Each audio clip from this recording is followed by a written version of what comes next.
and welcome to Silicon Valley Innovation Center, where we promote discussion on technology and innovation through our executive immersion programs and our online events.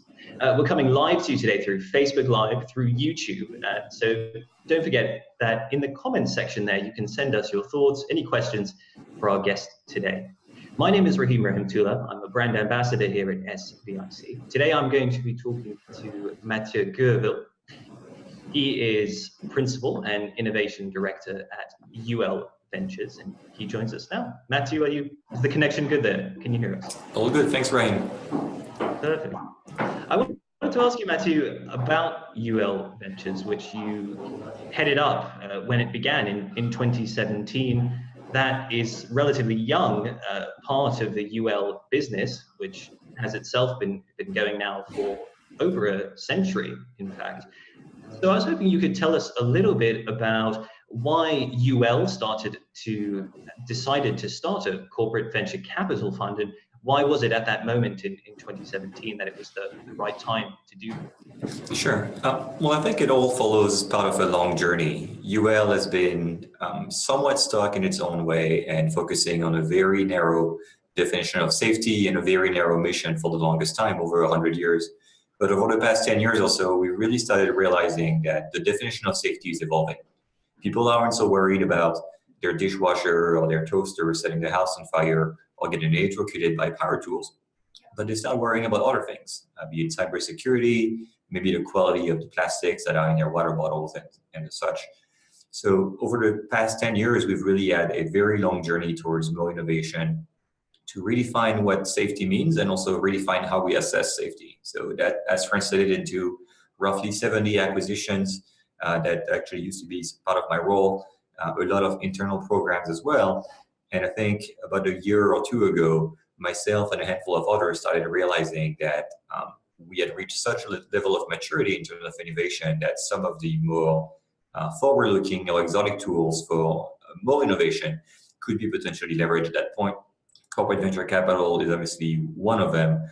You may not be ready to do it when you just start doing innovation, but we felt that it was the right time for UL. So the idea, and why not only the right time in terms of maturity, but why does it serve our purpose, is we really think that a lot of technologies that UL has traditionally been involved in testing, certifying, and inspecting are moving at such a pace that we can't quite keep up.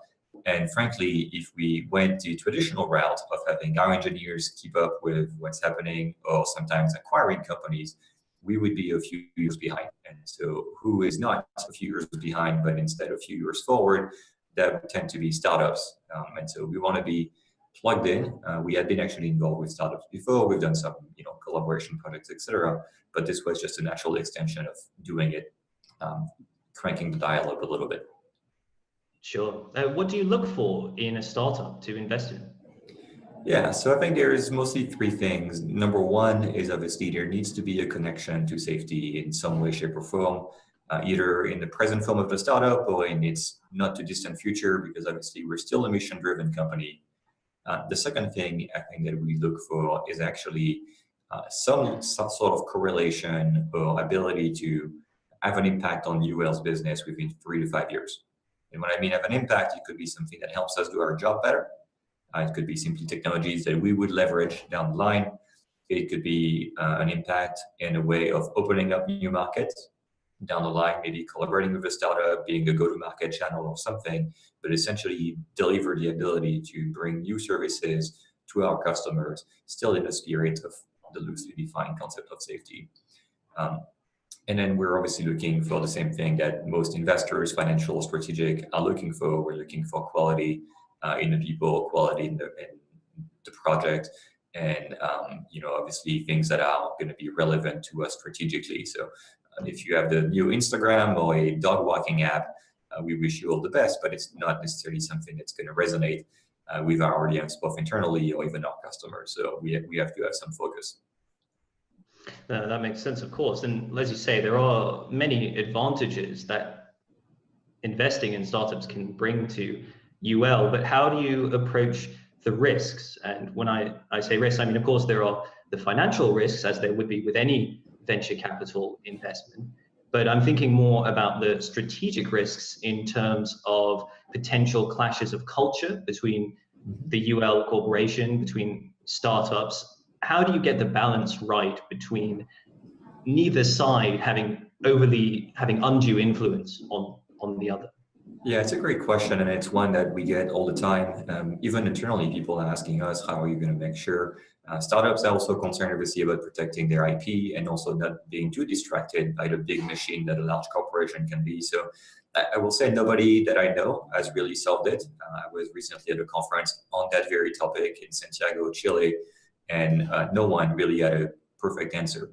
But there's a couple things that we do in terms of mitigating those risks. Number one is in terms of the segregation of duty between what we do and what we expose inside of UL and the information that the startups may communicate to us.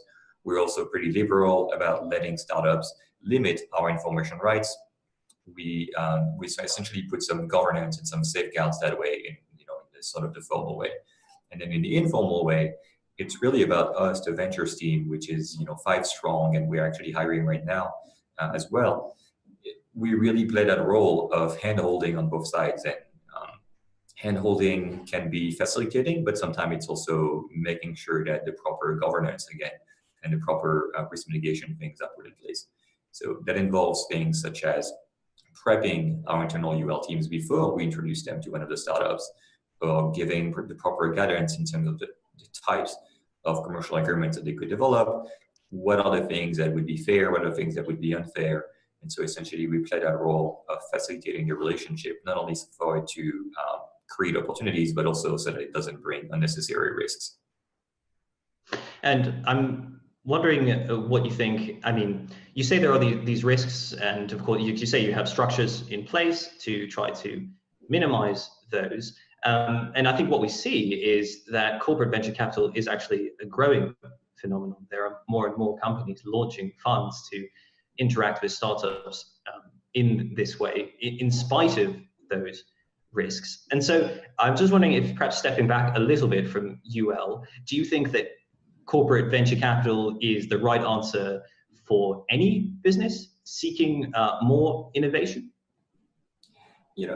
I think it's just a tool. And so if you only do corporate venture capital and nothing else with regard to innovation, if you don't have a proper culture, it's most likely going to fail, or maybe you will be successful from a passive investment perspective and you'll get attractive financial returns if you do it well.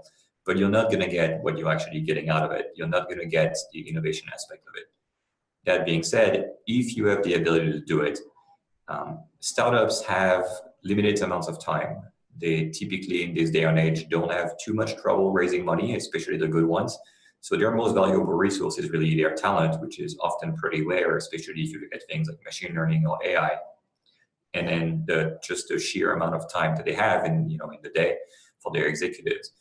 And so you can get most of the benefits of corporate venture capital with just doing partnerships, commercial agreements, and other sorts of engagement with startups. But in reality, corporate venture capital allows you to have skin in the game. It allows you to show a real commitment to getting something done. I think many people who have been at big companies know that partnership discussions typically are things that start on one day, and then 18 months later with nothing actually accomplished, and it's just a bunch of lawyers sending documents and redlining, etc. When you do corporate venture capital, first of all, that can't happen. There are other investors, financial investors that have a much higher pace, and so you have to keep up with them. You have to meet the same expectations. You have other people that are drafting terms in some cases if you're not meeting the investment, and so you have to abide by those terms. And that actually, in some ways, that constraint creates more speed than if you had free roaming and total control over a white sheet of paper to create terms of collaboration. So I think it's sort of a mechanism that puts more skin in the game, multiplies the return actually, because then, if you do a partnership and things go well, maybe you help yourself a little bit, you help the startup, but you don't really have the financial upside. If the startup really goes, really, really high and starts flying really high. So it's a good mechanism. It's not for everybody. You have to be mature enough in your overall innovation process. And it does bring about some risk, as we just talked about. But overall, I do think it's a good tool. And though many companies have started recently, I could foresee many more joining joining the trend. And I wanted to ask about other possible routes to innovation. Like you say, corporate venture capital does carry risks. It may not be for everyone. And so if you do find yourself in one of those organizations, companies where corporate venture capital isn't an option, I wanted to ask what you think about other routes to achieving innovation. And I noticed, for example, on your Twitter feed that you had shared an article recently about how companies could invest or should invest in updating the skills of their employees, and could also prove useful in terms of innovation, because that can turn employees into futurists, to use the terminology of the article, and can keep them looking forward and ready to embrace change. And so that made me think, well, what if that could be applied then instead of something like corporate venture capital? Because not every business can start a venture fund, but every business can build its own culture. Right. So is that something maybe for a smaller business to look at if corporate venture capital is not an option? Yeah, absolutely. I mean, I think innovation needs two things to actually happen. One is a soft set of parameters, and that's the culture. That's really feeling that ideation, innovation, that failure is okay. It's all sort of untangible, how to quantify things, but that need to foster the right environment. That starts with attracting the right type of talent, retaining it, and fostering their creative aspect. So that's one side of it. And absolutely needs to happen. And that article about continuous learning is part of that. And then the other thing, you need some processes, because if you have a bunch of very creative people with a lot of great ideas roaming around the office, but there are no processes, no pathways for them to actually start executing on the ideas, then nothing will happen. And so you need to have those two things, and they need to be somewhat at the same level. You can have things such as very simple, an idea box, where people know that if I have an idea, I know where to send it, because you may have an idea that's not relevant to you. I mean, we have engineers that may be working on electrical appliances, but just because of the side interest or maybe what they studied in school, they have an idea that could help us in material science. Their chain of command, the org chart, does not have really a good pathway for that. But if the company has an idea box that is publicly available, well promoted, and where people feel like things will happen, that could be one thing, very simple. Then you have other things that many companies are doing, such as hackathons. We've done a lot of executive leadership training at UL that includes a very heavy component on entrepreneurship, and, teaching things like lean startup and all of that, having startup competitions for a select few people every year that that go through a very intensive training. So it's a set of, again, culture, the very soft aspect, and then processes that actually start making execution possible. And it sounds like what you're saying there is what maybe we could call intrapreneurship, entrepreneurship within a company, and that seems like a powerful concept. That's right. Although some of it, you could do things that use the concept of open innovation, and not everything has to come from inside. You could do a hackathon that takes ideas from outside, whether it's academia or startups, etc. But likewise, if you do that in isolation and you don't have the internal culture to adopt the results, what you're going to do is you're going to have a really cool event, a very large bill for pizza delivery, and then you will have basically nothing to show for it, because all of the outcome, nobody will have the time to do anything with it. Nobody will have even the mindset to do anything with it. I think people look for little gimmicks and silver bullets. One of the very famous one is obviously Google with the 20% rule. Employees can spend 20% of their time, or should spend 20% of their time on side projects. That's great, but in isolation, it does nothing. You could not take a random company out there and just tell people to start doing that if you don't have the appropriate culture and the pathway to then turn those little side projects into something a little bit bigger, and the mechanism to curate them, know which ones are worth investing more time in, which one should just receive a pat on the back and say, great, we learned something, but this is not really going to go anywhere, so let's focus on something else. And the way you describe it, it does sound it is quite a complex process to make innovation work. And in that connection, I have read that innovation has been described as a field with a high failure rate. And I wonder if you would agree with that, because it sounds like from what you're describing, there are many areas, pitfalls places where it can go wrong. Yeah, absolutely. I mean, I think innovation, as I mentioned earlier, you get the ideation process, and that as people will fail 100 times in their head before they even say something publicly. You'll come up with 100 ideas and then realize this wouldn't really work. And so you get that level that most people don't even realize is failure, and that's okay. It's good failure. But then where most innovation really failed is actually on the execution. It's that one idea that you have the courage to speak forth and to say, we should try X, Y, or Z. The reality is most of them will fail, and that's okay, but they have to fail. And I hate to use tired cliches, but they have to fail fast, and you have to learn from it. And I think, one of the reasons why innovation is very hard is people are still afraid of failure for good reason. In many companies, in many cultures, failure will get you somewhat blacklisted for promotions. It will essentially have a negative impact. And so then what you have happen is people that may be innovative, but can be still somewhat risk averse. So maybe they have a family to feed and they don't feel like sacrificing their career by exposing themselves to unnecessary risk that's not actually in their job description. And so all of those things are very hard to manage. And it's not something that can happen overnight. It's not something that's going to be just purely by setting a new employee handbook and a bunch of processes. It really does come down to, does the culture allow it? And then do the processes enable it? And does that come down helping people to get over this fear of failure and this risk aversion? Does that come from, say, the top of a company, setting an example from the management downwards? Or how can you help people to get over that? Yeah, I do think innovation can come from top or bottom, but the enablement and the structure and the tolerance for failure absolutely has to come from the top. I mean, the top is just by design where performance reviews happen, where promotion decisions happen, etc. And so if failure at that level is perceived as something that turns an employee into a black sheep, then everything, the foundations start eroding very quickly. So obviously, you're absolutely right. It needs to come from the top from that perspective.